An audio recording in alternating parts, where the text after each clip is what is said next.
Lección número 6. Lo que la Biblia enseña acerca del origen del pecado. La primera pregunta dice así: ¿dónde y cuándo comenzó el pecado? Vamos a buscar la respuesta en Apocalipsis 12, del versículo 7 al versículo 10. Y dice así: Después hubo una gran batalla en el cielo. Miguel y sus ángeles luchaban contra el dragón, y luchaban el dragón y sus ángeles, pero no prevalecieron, ni se halló ya lugar para ellos en el cielo. Y fue lanzado fuera el gran dragón, la serpiente antigua, que se llama Diablo y Satanás, el cual engaña al mundo entero. Fue arrojado a la tierra, y sus ángeles fueron arrojados con él. Entonces oí una gran voz en el cielo que decía: Ahora ha venido la salvación, el poder y el reino de nuestro Dios y la autoridad de su Cristo, porque ha sido lanzado fuera el acusador de nuestros hermanos, el que los acusaba delante de nuestro Dios día y noche. Aquí podemos ver dónde comenzó el pecado. El versículo 7 dice que hubo una batalla grande. ¿Dónde? En el cielo. Y luego el versículo 8 lo reafirma diciendo que cuando no prevalecieron, no se halló ya lugar para ellos en el cielo. O sea, ¿dónde comenzó en el cielo? Paradójicamente, donde todo era perfecto, donde Dios habitaba con los ángeles, ahí comenzó el pecado. Pregunta número 2. ¿En quién se originó el pecado?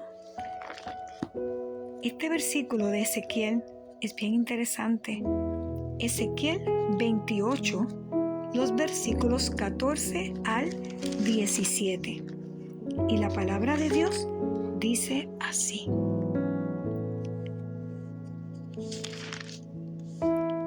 Tú, querubín grande, protector, yo te puse en el santo monte de Dios. Allí estuviste, en medio de las piedras de fuego te paseabas. Perfecto eras en todos tus caminos, desde el día que fuiste creado, hasta que se halló en ti maldad. A causa de la multitud de tus contrataciones, fuiste lleno de iniquidad y pecaste, por lo que yo te eché del monte de Dios y te arrojé de entre las piedras del fuego, oh querubín protector. Se enalteció tu corazón a causa de tu hermosura, corrompiste tu sabiduría a causa de tu esplendor. Yo te arrojaré por tierra, delante de los reyes te pondré para que miren a ti. ¿En quién se originó el pecado? Aquí dice que fue en un querubín, y era un querubín cubridor. ¿Cubridor de qué? ¿Protector de qué? De la santa ley de Dios. Así que el pecado se originó en el cielo por un ángel. Pregunta número 3. ¿Qué señal de obediencia dio Dios a Adán y Eva? La respuesta la conseguimos en Génesis 2, 15 al 17, y dice así: Tomó pues Jehová Dios al hombre, y lo puso en el huerto de Edén, para que lo labrara y lo guardase. Y mandó Jehová Dios al hombre, diciendo: De todo árbol del huerto podrás comer, mas del árbol de la ciencia del bien y del mal no comerás, porque el día que de él comieres, ciertamente morirás. Así que señal de obediencia le dio Dios a Adán y Eva: un árbol, una fruta que no debían comer, porque claramente les dijo que el día que comieran de él, ciertamente morirían. Así que era una señal de obediencia. Si ellos decidían obedecer, no iban a comer del árbol. Si decidían no obedecer, ¿qué fue lo que pasó? Comieron del árbol. Esa fue la señal, el árbol de la ciencia del bien y del mal. ¿En qué consistió? La pregunta número 4 dice así: ¿en qué consistió el primer pecado? Y para esto vamos a buscar en Génesis capítulo 3 y los versículos del 1 al 6. Pero la serpiente era astuta, más que todos los animales del campo que Jehová Dios había hecho, la cual dijo a la mujer: ¿con qué Dios os ha dicho no comáis de todo árbol del huerto?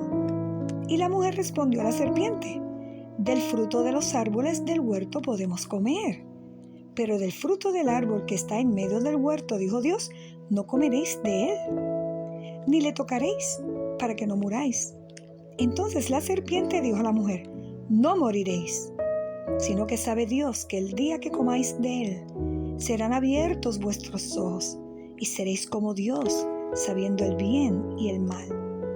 Y vio la mujer que el árbol era bueno para comer, y que era agradable a los ojos, y árbol codiciable para alcanzar la sabiduría. Y tomó de su fruto, y comió, y dio también a su marido, el cual comió así como ella. ¿En qué consistió el primer pecado? En la desobediencia. ¿Desobediencia a qué? A la santa ley de Dios. A veces no vemos esto como un hecho. El hecho de que no solamente el problema fue una simple frutita. No.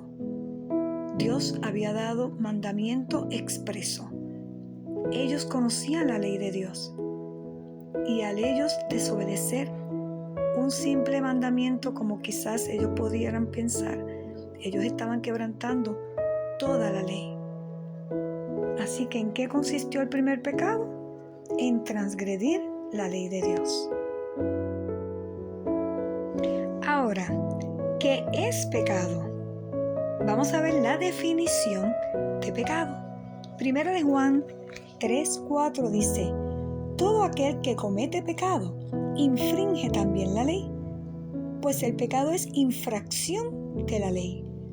Así que, ¿qué es el pecado? Es infracción de la ley, es quebrantar la ley.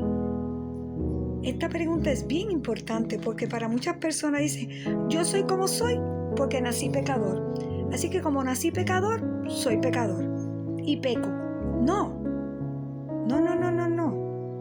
Nosotros somos pecadores, nacimos en pecado, eso es cierto, pero eso no es lo que nos hace pecadores, sino el hecho de la transgresión, el hecho de violar la ley de Dios. Y lo dice bien claro en este versículo, lo voy a repetir: todo aquel que comete pecado infringe también la ley, pues el pecado, por definición, es infracción de la ley. En otras palabras, pudimos haber nacido pecadores y todos nacimos pecadores, pero eso no quiere decir que tenemos que pecar porque nacimos pecadores. Esto es quizás un poco más profundo de lo que pudiéramos ver en la superficie, pero es importante que entendamos bien claro que el pecado es infracción de la ley. Y la próxima pregunta dice: ¿a quién se somete el pecador? Primera de Juan 3:8 dice que el que practica el pecado es del diablo, porque el diablo peca desde el principio. Para esto apareció el Hijo de Dios, para deshacer las obras del diablo. Oh, qué maravilloso, ¿verdad? Este versículo es bien importante porque la pregunta dice: ¿a quién se somete el pecador? Cuando yo decido practicar el pecado voluntariamente, porque me gusta o porque soy débil y creo que no puedo vencer, ¿me estoy sometiendo a quién? Dice que el que practica el pecado es del diablo. Pero miren lo que dice, el versículo no termina ahí. Para esto apareció el Hijo de Dios, para deshacer las obras del diablo. Lo que significa que en Cristo Jesús podemos vencer el pecado, pero tiene que ser Cristo morando en nosotros a través del Espíritu Santo. ¡Qué glorioso! Y la última pregunta dice: ¿cuál es el resultado final del pecado?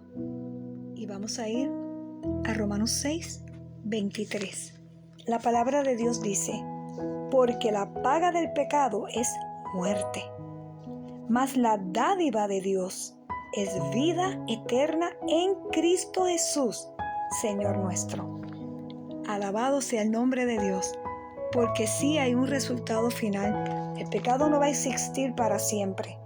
La paga del pecado es muerte, y no solamente muerte del pecador que voluntariamente se entrega al pecado, si no se arrepiente, sino la destrucción final de Satanás y sus ángeles. O sea, todos serán destruidos por el pecado, pero ningún ser humano tiene que morir eternamente, porque Dios nos dio a su Hijo. Dice que la dádiva de Dios, o sea, el regalo de Dios, es vida eterna. ¿Pero cómo? En Cristo Jesús, Señor nuestro.